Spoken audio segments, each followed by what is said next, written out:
പഴുത്തിട്ടുമില്ല എന്നാൽ പച്ചയല്ല, അതുപോലത്തെ മാങ്ങ ഇരിക്കണ്ടോ. എന്നാൽ അത് ഇട്ടൊരു അടിപൊളി ഡിഷ് ഉണ്ടാക്കിയാലോ. ആദ്യം അതിന് വേണ്ടിയിട്ട് 4 മാങ്ങയാണ് ഞാൻ എടുക്കുന്നത്. അതെല്ലാതും നീളത്തിൽ അരിഞ്ഞെടുക്കുക.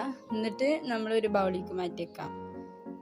പിന്നെ കുറച്ച് കോൽപ്പുളി വെള്ളത്തിൽ ഇട്ട് വെച്ചിട്ട് കുതിർത്തിയിട്ട് അതും 10 ഈത്തപ്പഴം വെള്ളത്തിൽ കുതിർത്തിയിട്ട് കുഴച്ചിട്ട് അതും കൂടി ഇട്ടെടുത്തിട്ട് നന്നായി മിക്സ് ചെയ്യാം.